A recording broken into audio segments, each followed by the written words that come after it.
Welcome back, I'm Tedward. Welcome to my Lexus GX460 for a therapy drive, and welcome to Vermont. We're driving up to Stowe, a bougie little resort town, because Dodge, oddly enough, is launching their four-door Charger up there. So we're gonna go get some seat time in that, figure out what it's like to drive, and luckily they're bringing us out to the Team O'Neill Winter Driving School. So we're gonna get to slide it around in some gnarly terrain in New Hampshire. Kind of nice when they bring things closer to home, but allows me to drive instead of fly. And I have this thing packed to the gills because when I'm flying, I can't bring a ton of stuff, but when I'm driving in my own car, I can pack it with all the boots, all the helmets. I might even go skiing on Wednesday because I've recently gotten back into that. Something that occurred to me recently because I was at WPI, Worcester Polytechnic Institute, where I got my mechanical engineering degree from. Way back in 2010, I went and spoke at their motorsports club. And I love talking to these people because it's always fun to see, what the school's doing, what the club is doing, and I'm really interested in seeing what young college students are doing in their own automotive lives. What are they driving? What are they buying? What are they fixing? And it's really weird because they're driving the same cars we drove. Literally, I get there, they all drive NA Miatas, they drive Subarus, WRXs, maybe an STI. A couple of them maybe had some more modern vehicles like a Tiguan, but essentially they're all driving the same things. And that got me thinking, what's out there? What's affordable? And I'm really curious what anyone can even afford, because I don't think these guys even have a whole lot of certainty about what their careers are. When I got out of school in 2010, we were coming off the housing crisis.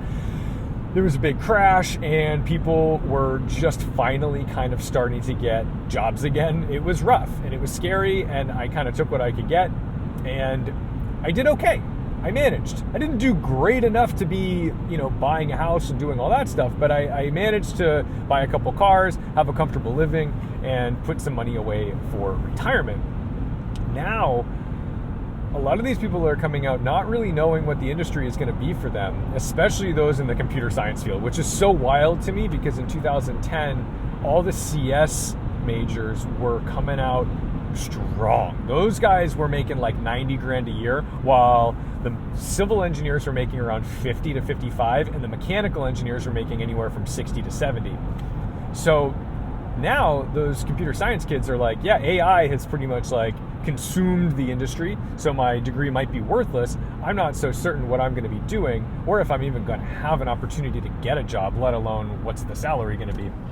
So it is just such a strange culmination of economic events, political events, and affordability with cars that it's just really difficult to understand what anyone can do. I gotta get gas anyway.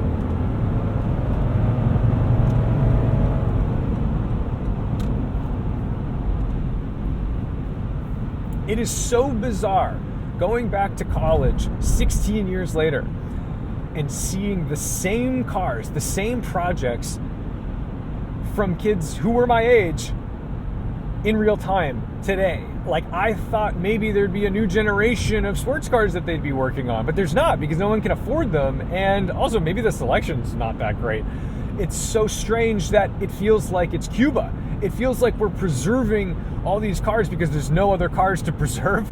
We put an embargo on Cuba, and so they're still driving cars from the 1950s, and they've just had to keep these old Chevys and Fords and Dodges alive. Look at this, a shipment full of Mitsubishi Outlanders. That's a company that's hanging on by a thread. But that's the thing. Companies that were once the pinnacle of dream car. I mean, when I was in high school, I dreamed of having an Eclipse GSX or GST. I dreamed of having a Mitsubishi 3000 GT VR4.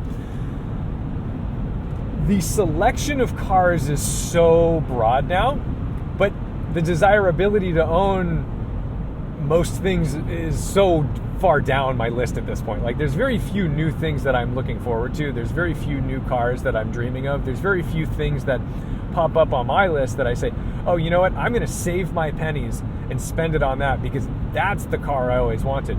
There are some cool things coming, but they're exorbitantly expensive, a little bit out of range. I'm looking at you Toyota GR-GT. Very cool. I'm really excited about that. I think it's fantastic that that's even on the radar, that that's something that's going to come up.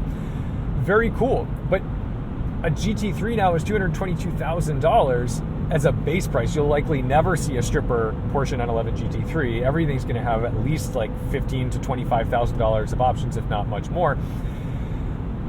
And I don't really know any other way to get your kicks with cars unless you go backwards. And the cars that now interest me more, that's our exit. We're not going to miss it because the next exit is like 10 miles or 15 miles down the road. The cars that like interest me more now are like first generation RAV4. What a cool thing. Or CRV. I love a Miata. I love finding joy driving cars that I could afford and like driving.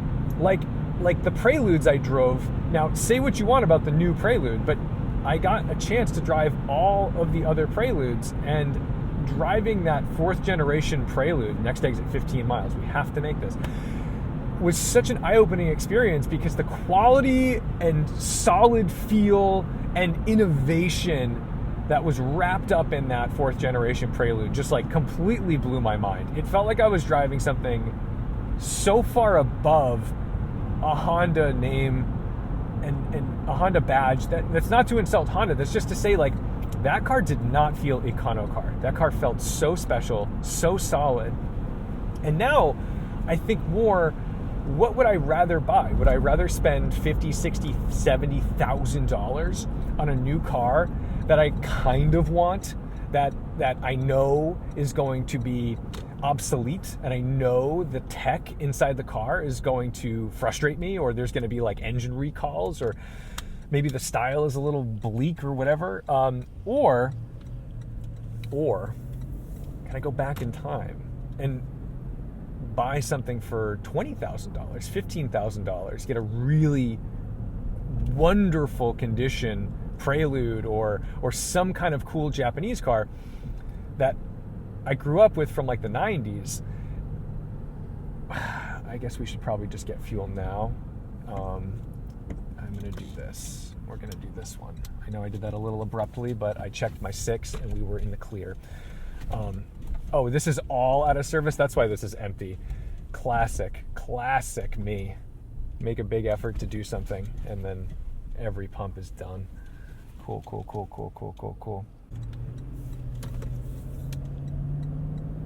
Well, I guess we'll go hang here for a second. But it just makes me wonder, like, where would I want to put my pennies? You know, why would I don't know if I can fit here. This is the problem with the GX. The fuel filler is so far back that I have to pull way up, but we'll be okay. All right, let's get a little bit of gas and then we'll get back into this conversation.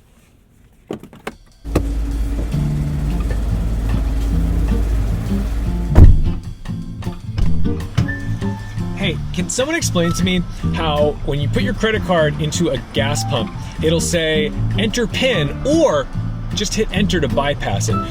Doesn't that feel like, hey, here's a safe. Do you know the combination? Or just open it. That's fine. Just take whatever's in it. I don't understand why they ask you for the PIN if you could input it or just not.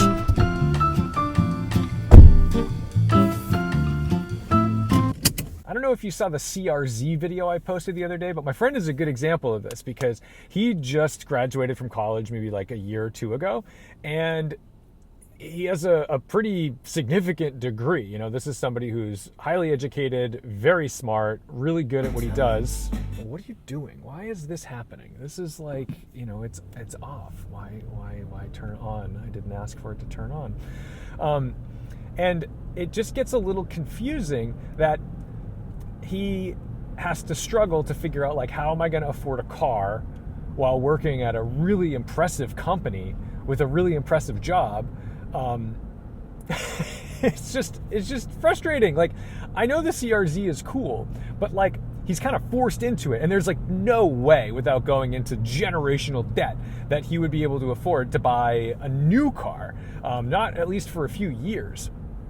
And it is frustrating because I feel like all the stories we were told by our parents and grandparents, it was always like, oh yeah, then I got my first job, bought a new car, bought a house, settled down, had you guys, and you're like, what are you talking about? Also, by the way, Ben & Jerry's, that is the mothership right there. That is the Ben & Jerry's factory. I'm going to be cautious because I don't want to interact with this fella, but that's where all the Ben & Jerry's is made. Pay our respects. And I know I don't want to get like too political in all of this, but like it is frustrating. And I think the auto industry is one of those things where cars are such a major purchase in our lives and they're becoming so out of reach. And there are still cars that I think are like reasonably priced, but they're still expensive. You know, a Honda Fit, man, Honda Fit used to start at like $16,000, and I think like a completely kitted out Fit, all items ticked, 20 grand. And now if you want a Civic, yeah, you can get a Civic for $25,000. I think that's probably appropriate. But a Civic Si is like 30 or 32 now. That's a bummer. You know, I just feel like there's not a whole lot of options for an enthusiast car. And it's making me interested in what the market's going to look like for the middle class, if there is one, going forward, because everything seemingly is so aimed at the ultra rich. Like all the cars that we get really excited about now are at least $100,000. There's very few things that we kind of like get after under that. Now, like we still have GR Corolla, we still have Civic Type R, we still have Elantra N. Those are cool, and I'm glad those exist, but I mean, a Civic Type R is still $50,000 or $48,000. GR Corolla is, you know, high 40s into the 50s. That's just not tenable for a lot of people. And it's frustrating when a car that should be an achievable goal is a big stretch for somebody who's even like working a really good job or working a lot. And it I don't know. I sometimes get frustrated, but here's the thing. I do think the good thing that has come out of this is that when things get so unobtainium, I stop caring so much. Like, I used to be really excited about supercars, but supercars are so expensive now that, like, sure, if you throw me the keys to a new Temerario or Revuelto or something, like, I'm gonna drive it, I'm gonna have a good time, but I don't have the pain, the want, the need to like sell my soul for that car or for that experience, because I'm just like, well, it's like so out of reach, then like why worry, you know, why be so concerned? And it kind of forced me to find better ways to use cars, and using cars to bring me places, using cars to cultivate experiences rather than just being the entire experience, I think is really valuable. And if you're ever in Vermont, up here on Route 100, you've got to go to Cold Hollow Cider Mill. We might make a stop on the way home on Wednesday. They have great cider donuts, lots of kitschy little things. Also, just a great stop if you are on the way up here on a road trip with a bunch of friends. And that's the thing. Go on a road trip with a bunch of friends. You don't all need to drive Porsche 911 GT3s or 2RSs or Huracan Performantes or Storados or whatever. You can have a really good time with a group of MR2s. You can have a really good time with like a Celica GT4. You can have a really good time in a Nissan 240SS. Like, there are ways to have a great time for a reasonable budget, but you do have to have a bit of know-how or a great mechanic who's nearby. And honestly, like, your indie mechanic is probably going to be thrilled that you've bought a 90s or early 2000s cars, because they're probably struggling with some of the computer systems that have like popped up on all the new cars they've got to service. Like my guys down at Wow Motorsport, their bread and butter for a long time was E36s, E46s, E39s. That generation of BMW could pretty much sustain their whole business. They had to like turn people away. But now, you know, people are bringing them new 7 Series or new X5s and things. And I'm sure there are times where they're like plugging into things, or maybe they had to buy some outrageously expensive diagnostic equipment to communicate with these cars. I'm sure that was like a big decision on their part. I don't want to speak for them, but I'm assuming. And a lot of indie shops, I think, have to make big decisions on like, whoa, like, do we pay the $100,000 for that machine, so that way we can service those cars. And I'm sure in the long run it's usually worth it, but I'm sure that if you bring them an RB26, they're going to be a lot happier. They can just do the thing and read it with an OBD2 scanner if it's post 96. That's really neat. The other thing is that cars have gotten so outrageously fast that speed almost doesn't matter anymore. Like, it's fun to go 0 to 60 in 2 seconds. I get that. I do get that. But it gets old, and it kind of hurts my brain. It makes me nauseous. I don't like to do too many launches in a Taycan Turbo GT. And I'm realizing that if your group of friends or the people that you drive with maybe all drive, like, quote unquote vintage cars, it's just as fun to go thrash a 150 or 200 horsepower car from the 90s as it is to thrash something fast and new. It's a different experience, but it's a good time. And I also find it to be a little more interesting because you're getting a completely different experience. We all know what a new car has to offer, but some of us don't know what an old car has to offer, and you can kind of enlighten people to that. Maybe they're hearing something like that for the first time when you pull up to a lunch spot, and this BMW is just like straight up going off the road. Maybe those driver aids are not coming in such handy. Maybe littering our cars with driver aids to allow us to stare at our cell phones longer or fiddle with our machinery here has not done the job we thought it would do in making our cars safer. It's so frustrating. Now, that brings up another point. When you are driving older cars, you are driving cars that had to meet safety standards for 20 years ago. Those safety standards are less. And yeah, you don't want to get in a car accident. I had a head-on incident on a one-way street where a Cadillac went the wrong way at me while I was driving a 1957 Porsche 356 Carrera GT. A 4-cam beauty, practically a 7-figure car, even though people in the comment section don't really understand why a 356 could possibly cost $1 million. Well, Google is your friend, and you can figure that out on your own. I can inform you that it is, but I don't need to tell you why. If I got hit in that car, it is not good. It is very, very, very bad. Now, that's 1957 tech, so different story than 90s, but still, like, I don't really want to get hit in an 88 Prelude or a 94 Prelude. I would rather be in my FL5. And that's where I think if you can swing it, there are still cars out there that absolutely nail it. That do the job of being like the somewhat affordable, not so crazy to maintain, sporty econo car. But again, we're still talking about close to $50,000. So I don't want to scoff at that. The world is crazy, and now you're going to have to start getting resourceful about how you spend your money. And I blew a lot of cash on this car and the FL5, but I think this pair is a sustainable couple of cars for the long haul, for a while, because I trust that unless this gets totaled by somebody, myself included, I think I can drive this to 300,000-400,000 miles if I choose to. I really like this car. I really like this engine. It's one of the reasons I bought it. I found it to tickle the reliability and tactility fancy that I had over buying the new one. And by the way, it's like 20 grand cheaper than waiting for a GX550 at the time. So, that was already an economical win for me.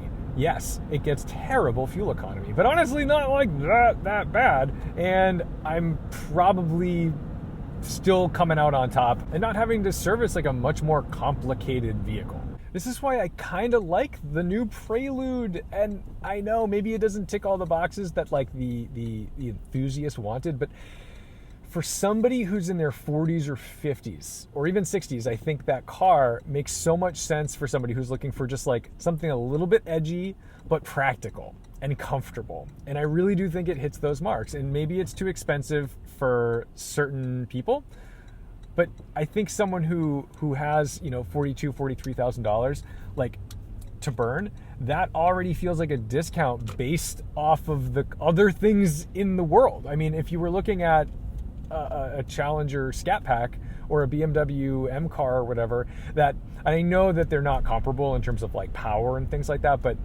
the purpose of those cars is usually to have some form of enjoyable dynamic driving experience, which I do think the Prelude delivers on. Those, you're looking at like an extra $20,000, $30,000 for those cars.